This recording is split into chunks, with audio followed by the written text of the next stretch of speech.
रात गहरी हो चुकी है, चारों ओर शांति है, संसार का कोलाहल धीरे धीरे सिमट रहा है और अब तुम्हारा मन भी विश्राम की ओर बढ़ रहा है। यह समय सोने का है, लेकिन क्या यह केवल नींद का समय है या यह कोई द्वार है जो शून्यता की ओर खुलता है? अधिकतर लोग सोते हैं और बस सपनों में खो जाते हैं, लेकिन जिन लोगों ने ध्यान की गहराइयों को छू लिया है वे जानते हैं कि नींद एक अवसर है, एक गुप्त द्वार है जहां से तुम शून्यता की ओर प्रवेश कर सकते हो। अगर तुम समझ सको कि सोने से ठीक पहले तुम्हारे भीतर क्या घटित होता है तो तुम इस साधारण सी दिखने वाली नींद को अलौकिक शून्यता में बदल सकते हो। सोने से पहले तुम्हारे विचार धीमे पड़ने लगते हैं, तुम्हारी चेतना ढीली होने लगती है और अगर तुम इस पल को सही तरीके से पकड़ सको तो तुम अपने भीतर के सबसे गहरे सत्य तक पहुंच सकते हो। यह कोई साधारण प्रक्रिया नहीं है, लेकिन यह असंभव भी नहीं है।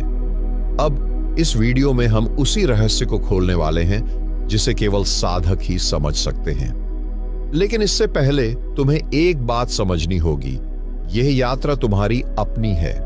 कोई तुम्हें इसका अनुभव नहीं दे सकता। मैं केवल दिशा दिखा सकता हूं, लेकिन चलना तुम्हें ही पड़ेगा। दोस्तों, यह कोई साधारण विषय नहीं है, यह जीवन को बदल देने वाला अनुभव है। जो लोग इसे समझ जाते हैं उनके लिए सोना केवल सोना नहीं रह जाता, वह समाधि बन जाता है। तुम भी इसे अनुभव कर सकते हो, लेकिन इसके लिए पूरे वीडियो को ध्यान से देखना होगा, क्योंकि अगर तुम बीच में छोड़ दोगे तो सारी कड़ी टूट जाएगी। यह कोई सिद्धांत नहीं है, यह सीधा अनुभव है। इसलिए अपने मन को एकाग्र करो और इस रहस्य को जानने के लिए तैयार हो जाओ। वीडियो के अंत तक तुम्हारे भीतर कुछ ऐसा घटेगा जो तुमने पहले कभी नहीं जाना होगा। तो चलो, अब हम पहले चरण को समझते हैं। जब तुम रात को सोने जाते हो तो सबसे पहले अपने बिस्तर पर लेटते ही कुछ पलों के लिए मौन हो जाओ।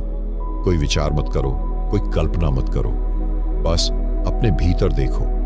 क्या तुमने कभी ध्यान दिया है कि जब तुम लेटते हो तो तुम्हारे शरीर में एक विशेष प्रकार की ढीलापन आता है? यह वही क्षण है जब ध्यान संभव है। अब इस पल में गहरी सांस लो, लेकिन यह सांस कोई सामान्य सांस नहीं होनी चाहिए। इसे पूरी जागरूकता के साथ लो। महसूस करो कि जैसे यह सांस तुम्हारे भीतर से सब कुछ मिटा रही हो। यह सिर्फ एक सांस नहीं, यह तुम्हारे भीतर की अशुद्धियों को धोने वाली एक शक्ति है। धीरे धीरे तुम पाओगे कि तुम्हारा मन स्वतः शांत होने लगा है। लेकिन यहां एक गहरी बाधा है, विचार।